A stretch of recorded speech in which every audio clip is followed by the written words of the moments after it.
of the markets and the industry. I've been in this space for almost a decade now, and I remember Bitcoin before it was a dollar, and then going up to 30, then down to 4, then to 250, then to 80, then to 1200, then down to 250 again, then up to 20,000, then down to 4,000, then to 64,000, and now we're in the 30s. And I remember all the events, the collapse of Silk Road, the collapse of Mt. Gox, um, all the various interesting ventures throughout the years, like Mastercoin and Color Coins, and a litany of other things and concerns. And no matter where I go, what I do, it always amazes me that there's this constant rhyming of the attitude. So the old guards, nothing phases us anymore. We've seen everything twice just to make sure we didn't miss anything. The new people, the minute that something occurs, like for example, the collapse of a stable coin or the collapse of BitConnect or these types of things, then they say, oh my God, this is the end of crypto. Everything is over. Oh, we're all going to die. The markets are over. The dream is gone. What's happening right now is there's over $300 trillion of institutional money floating around the world looking for a home. The last 20 years in particular, there's been a hyper acceleration in the printing of money. This is what Ron Paul was talking about, all the Austrians were talking about, and nobody really listened to them. America went from $4.5 trillion in a national debt, a surplus, to over $30 trillion, and the prospect of a 3% interest rate, meaning it costs you $1 trillion a year just to service your debt. This is not healthy. The world economy is not healthy. And there's now the biggest division ever between the retail investor and the institutional investor. The institutional investor, they have basically a mandate to go and push somehow, some way with their trillions of dollars under management, 10, 15% returns. Now, 10, 15% returns on top of inflation of 20%. They're doing all kinds of monkey business and shenanigans. Why is it your homes are getting so expensive? Well, because the BlackRocks of the world and the massive private funds of the world are going and buying regular, everyday 3-bedroom, 2-bath homes through big aggregators. And you wake up and you see a $250,000 home become $500,000, $750,000. Can you afford it? No, because wages don't track with that. It's a good investment for them, and it's a good hedge at the moment for inflation, but it's not permanent. Last 2 years, we saw the greatest wealth transfer in human history from the poor to the rich. And now the rich are admitting that maybe all the things that they did over the last 2 years were not necessary, but they don't give the money back, the property back. You see, the Great Reset, Davos, this year I was going to go out of disgust. I'm just not going to do it anymore. Because what are they doing? They're saying you'll own nothing and be happy. All the farmland is going to be owned by the rich people and the big companies, multinational companies, international funds. All of the supply chains run by a small group of hyper-consolidated entities that are transnational. Don't give a fuck about the little person. The retail side, people are opting out. Problem is there's less money on the retail side now than on the institutional side. If you look at the selling rates of crypto, what's happened over the last 6 months is institutions have been dumping their crypto. Some, like Saylor and others, are holding on and doing everything in their power to go Team Orange. But most are looking at it as a high risk, high return asset. And in times of recession, reallocate your portfolio. This was always the danger of inviting the Wall Street types in, is that they would just simply treat crypto like any other asset and label it as an exotic high risk one. And when the markets go in not the direction they want, they dump it. The retail people are holding because they are opting out of a global system that's unfair, a global system that's frankly rigged. Seen it myself. I've been in the meetings. I've talked to the people everywhere I go. They don't give a fuck about sustainability. They don't care at all in any way, shape, or form about whether you live well. Your standard of living is the same as the standard of living of your parents, your grandparents, your great-grandparents. In fact, quite the opposite. They're trying to prepare the masses to accept a standard of living significantly less than the one that they inherited, the one that they grew up with, the one that their parents grew up with. This is no way to run the world. This is no way to live well. It's because they broke the world money system. And the entire point of cryptocurrencies are to restore some trust, credibility, and stability into the world money system. That's the entire point of the labors of this industry, the research that we do, the reason why we keep picking up shovels and fighting the good fight. Now, there's tons of experiments. Maybe fractional reserve things are not a good idea. Go figure. We've learned this again and again and again from private monies in the 19th century, and again and again and again from our banking system. And now the market is again learning the same lessons of before, only this time is pushed by the arrogance of youth as opposed to by a malicious cabal. Maybe it's a good idea to follow deflationary monetary policy, full or over reserve, if one's desires to create stability. Now, on our part, as an ecosystem and as a community of developers, a community of people building things, we've focused on first principles. Never filed a patent, never pursued intellectual property, never in any way, shape, or form restricted the youth of things or asserted that one or a few should have a control over the many. These are basic principles that we've kept with us since 2015 when the initial parts of the Cardano project were created. And every single day, what's so frustrating to me is we get stronger, yet the markets, because of institutional manipulation, amongst other factors, grow weaker. Today, right now, May 10th, 2022, there are more people using Cardano than ever before. There are more transactions on Cardano than ever before, more smart contracts on Cardano than ever before, more NFTs on Cardano than ever before, more dApps under construction than ever before. Next month, the Vossel hard fork is on schedule, which will bring the greatest performance improvement ever in the history of Cardano, alongside numerous new features for dApp development. This is just one of many events that are going to occur over the next 12 months. In addition to that, things that built entire ecosystems, like algorithmically generated stablecoins. We have JED coming. It's already on testnet. Much better design, I'd argue, than most.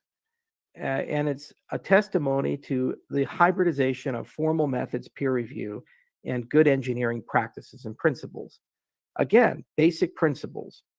If you're building something for everyone and you're building something to last, build it well, even if it takes a little bit more money and a little bit more time. Again and again, I've always said that it's not going to be first to market. It's going to be best to market, and those who exhibit stability and resilience in the bad times that survive. That's why today we're stronger than we've ever been in the history of the project. More people than we've ever had in the history of the project. Yet that will not be reflected in the media, the prices, or the current atmosphere because it's one of fear, greed, and it's one that doesn't seem to care about basic principles. But here's the thing, the fair weather people in all those cycles, they get drowned out, and the people who stay behind are the people who are here for the long term. And our community, in my view, is the best because they get it. They've gotten it from the very beginning. We have to do better. We have to leave behind something to those who come after us, which was better than what we found. As Augustus Caesar said, he found his city in granite and left it marble. And we want to do the same. So we look to the future. Consensus is coming. We're going to be there. The community is going to be there. And we're going to show people how strong the ecosystem is. We're going to talk about all the things that are not only just coming, are already here, but are ignored. I hear people say, oh, there's no VCs in Cardano. Well, actually, we have one of the largest around. What is Catalyst? $700 million ready to go, deployed in a responsible manner through funds. You control the community. And every single time a voting round happens, we see more participation, We see more voting, and many of the great projects from NAMI on down receive funding from Catalyst to get started. It's what keeps great companies like DC Spark in our ecosystem and gives them the lifeblood that they need for Fint and Milkomeda and other things. And that's just the beginning. That's going to grow, especially as the voting centers come online. Participation increases. We will see thousands of projects launched in the long term every single year just from that. And here's the difference. Unlike the VCs of Silicon Valley and elsewhere that are chasing manipulation, bad tokenomics, insider distributions, this is the people's money. It doesn't need these things. So the things that come from it are fair. They're not sexy. They don't get love in the media because no one gets paid in that respect. But in the end, they build a decentralized economy. That's just one of dozens of innovations we brought to bear. The hard fork combinator, the extended UTXO model, which, by the way, continues to be misunderstood purposefully or perhaps just because people don't seem to understand functional programming, but frankly is the only way to scale long-term an ecosystem of billions of users. Global state is a fool's errand to chase. You cannot do that. Don't go build a replicated system. Even Ethereum is starting to admit this as they move from ETH1 to ETH2. You see, look carefully at what people do, at the code that they write, the papers that they draft, not what they say, not what they babble on about in Reddit and Twitter and Telegram and other channels, but what they actually do, what they actually release. You see, things like decentralization, throughput, these are deep conversations. Inclusive accountability, these are deep conversations that need to be had because right now decisions are being made in this industry and abroad about whether you're in control or someone else is in control. The entire point of the papers we've written, the code we've written, the ecosystem we built is to preserve the basic principle that you're in control, not someone else. That's why Mithril was created. That's why we wrote Ouroboros the way that we did. There's plenty of ways to make things artificially fast, as long as you trust a third-party server. There's plenty of ways to make things settle as fast as you can imagine. Look at the conventional banking system or Visa or MasterCard. They certainly run very quickly and they certainly process billions of global transactions. But to do this at scale in a completely decentralized, ever decentralizing way, meaning tomorrow it's more decentralized than today, is a hard thing requiring new research and development, which is why we invested the time to write the papers that we wrote. It's why we invested the time to apply formal methods to those papers. It's why we invested the time to measure twice, cut once, whereas others did not, chasing gains for their VC masters. This is the difference. And it's a time for choosing. The institutional people have already chosen their fate. They're playing musical chairs with a global economy which will collapse. It cannot sustain itself. If something like a conflict, a war, can break the globe, if people use the convenient boogeyman of the week to excuse inflation or recession when they cannot possibly be intellectually honest that printing trillions of dollars every year out of thin air is not going to have ramifications and consequences.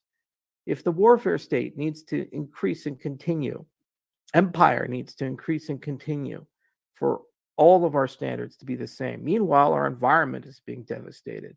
Meanwhile, standards of living are going down, despite the fact that technology, social progress, and education are improving. Never has there been a time in human history where we have gained so much from the labors of those who came before us, yet our systems are so inadequate to harness what we've gained. And never has there been a time in human history where we have been so blind to the long-term consequences of what we're doing. We're due for a systems change, and the institutions aren't going to do that for us. They're going to go down with the sinking ship because they simply have no other choice. The point of cryptocurrencies and blockchain technology has always been a different option than the dystopian future that's being offered to us, where we own nothing and will be happy. The point is, we get our freedom back, our liberty back. That is what we are seeking. Yet people are trained to babble on and on and on about the current state of the markets, which are caused by manipulation and outsiders. Think about it. I, for one, I'm done. I know the hills I'm going to die on. I know the places I'm going to live, the things I'm going to do. The caravan moves on. We're going to keep beating the drum every day. Keep writing the papers, keep writing the code, keep building. And the difference between the days in the past and today is we got an army now. There are 3.5 million people in this ecosystem. And you know what? Not too distant future, we're going to wake up and that's going to be over 10. And not too distant future, we're going to wake up and that's going to be over 100. Why not? Technology will be better. It will be more decentralized. Many new actors will be in the space. And we keep doing more and more. And more of the world economy can run on our system. It's inevitable in that respect. That is where we're going. That is what we're doing. That's the point of the things. If you can't see that, then you have to ask yourself, what is really important to you? What matters to you? What's the point of all of this? Don't you see the train wreck that's coming? Don't you see where the world is going? And shouldn't we do better if we can do better? Or maybe not. It's ultimately your choice. You still get to make one. There will come a day, if you make no choice, that you don't. Let's pray that that day never comes. So I will see everyone at Consensus. We're going to keep working, keep writing the code every day. We're still number one for GitHub commits. We still have tons of great publications coming out. Everything is going according to plan and schedule. Hydra's coming along. Mithril's coming along. The light wallet strategy is coming along. Catalyst is growing. Side chains are coming. Pipelining is basically on the test net, ready to go. Can't wait for Vossel, June 29th. And that'll just be a day. And then off to the next day. Things like input endorsers. And many, many more things to come. That's Cardano. That's the ecosystem we're building. That's where we come from. Thank you all for being part of this. And thank you all for all your hard labors, the good days, the hard days, and everything in between. You all matter. You all have a voice. And we've seen this grow so far. And I can't wait to see us continue to grow. Cheers, everyone.